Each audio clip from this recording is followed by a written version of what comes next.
Frustrating game for us. Outcome, I should say. Frustrating outcome. A very hard-fought game.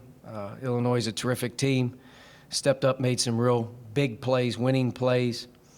I thought Andre Curbelo really showed the type of player, the guts that he has as a young player, especially late in overtime and whatnot, the way he handled the ball, the way he created.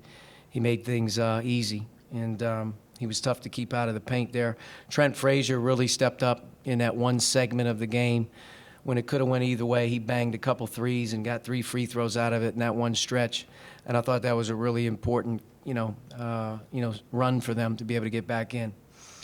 Our guys competed. We're not tough enough to finish games off. We're not tough enough in little plays, loose balls, hit your hands that can't get it. To grab it, they get it. And there's just too many of those plays right now that we're not being able to finish off, the tough plays that you got to make to win. And that's why we're in so many heartbreakers. And the great thing is we're at the halfway point with 10 games. We have 10 to go. And I think our team is getting better. I would say that. That's the one thing is I think our team is getting better. But it's hard. In this league, you have to not only play well, but you have to play super, super tough at the right times, and you got to be able to make a couple plays, whether it's a loose ball or a free throw or whatever it may be. And, we got to grow out of that because I do think we can play with anybody. We just having a hard time finishing things off.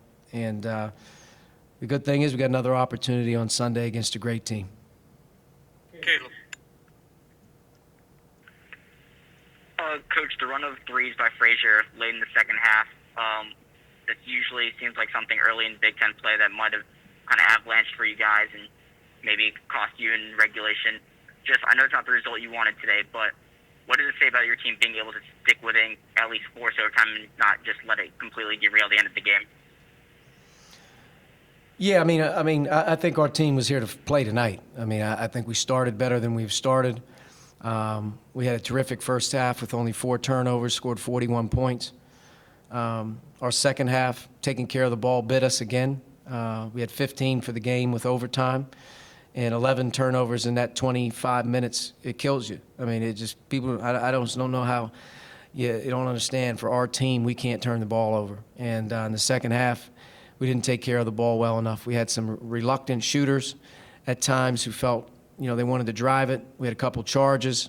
In my opinion, can't watch the film right now and say, but I thought they were tough calls. But, at the end of the day, you can't turn it over 11 times. That really hurt us in the second half. Free throws continue to be a bugaboo, but 23 for 34 for our team. We got to make more than that, but we hung in there tough. Trent Frazier made 2 big shots. It was ball screen defense there at the end. Your last 8 minutes, we talked about it all week long. It's going to come down to being able to defend the high ball screen. It's going to be able to defend it out of the paint. And we're going to have to close and do some things. But, for the most part, I thought we played hard. Guys did really good job inside most of the time with the big fella. Thought we kept Io at bay. He didn't have one of his great games. But other guys stepped up, and that's why they're a really good team. And I thought we had guys step up. We have 4 freshmen coming off the bench tonight. And at one point we had 4 freshmen in the game, in that caliber of game. And I think that speaks to the development. I think that speaks to the improvement that we're getting right now. So we have to stay with that. As frustrating, as angry, whatever you want to say, we have to stay with what we're doing because we are getting better. Mike? Coach, talk about Race's effort out there. It seems like he was your kind of leader on the floor. And also tell us what you can about why Jerome Hunter was not dressed tonight. Race is a warrior. He probably benefited as much as any guy with the break. Physically, he was really, struggling, I think, in the last couple games of being able to go. But he was physical tonight, 37 minutes at 18 and 8. He got 9 fouls. He drew 9 fouls. And I think he just continues to be a guy that's blue collar. He's a leader right now. He's developing into a terrific team player. So I'm really proud of Race for his effort tonight. He's going to have to get back at it here pretty quick because we got another one coming, and his recovery is important. There's nothing to really talk about Jerome.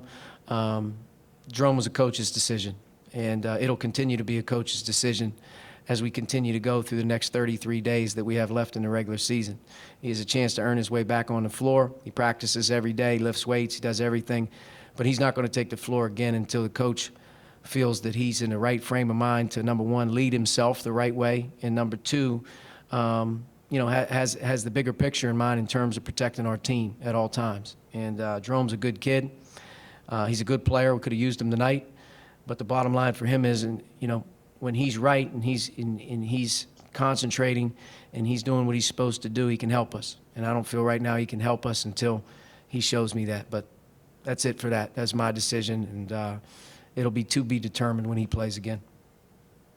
Kevin, then we'll finish up with Dustin. Yeah, Coach, you didn't score your first points in the overtime session until 7.3 seconds left. I'm just curious about your evaluation of some of those possessions and why it was, such a struggle in that extra session. It's a struggle because Illinois is a really good team. And they're a really good defensive team. They're sticky on the ball, and it's very, very difficult, as the game continues to wear on. We only took 8 threes in this game. So it kind of shows you at the end of the day what they were willing to kind of give up. They gave up twos, paint touches, and post-ups. There wasn't a whole lot of ball moving around for good shots, quality threes. They eliminated threes tonight. And I thought the ball had a hard time moving just because of the way they played. We were able to play inside out. We were able to get free throws. I mean, we shot 34 free throws. The first time we played them, I'm not sure how many free throws we shot, but we were able to get 34 free throws in the game. In overtime, it comes down to some balls got to go in. And, we had a couple plays, some opportunities that just didn't go our way. And throughout the course of a 45-minute game, it's hard, that the other team kind of knows what's coming, and it's very difficult to just post them up and just score on them. But we'll watch the film. We'll try to get better. We're right there. A couple bad turnovers I just thought, really, really hurt us throughout the course of that second half. And especially in overtime, we had 2 charges, or at least 1 charge, that, we got to be able to take the open shot rather than drive it. Last question, Dustin. Archie, just what did you think Armand specifically did well against Dio? You obviously kept him from getting a lot of shots, and I guess, and also how disappointing is it? I'm sorry about the second part, but I thought Armand did a pretty good job. But, here's the thing with Io. He drew 5 fouls in the first half. He put our whole backcourt in foul trouble. So he was doing damage in the first half. And I thought in the second half we did a better job of guarding without fouling, in particular on him. And Armand was feeling a little better tonight. I think you could tell with his legs and his quickness. But he just concentrated, and I thought, at the end of the day, he did as solid of a job as you can do on a guy like that. And Io's a great player, and it just shows a testament to their team to be able to come in on the road, win one when your best player goes 2 for 11, from the floor. So it says a lot about them. They're continuing to have a great year, and we've played 2 really hard games with them. And tonight was one that really stings because this one didn't come down to, hey, couldn't make a shot or whatever. This one came down really at the end of the day, probably about 5 to 10 balls that just hit us in the hands or we didn't dive on. And you have to be able to do that in February to be able to win a game like that because it's a monumental game. But it's over, and it's on to this week to improve and play Iowa. All right, thanks, Coach. Yep.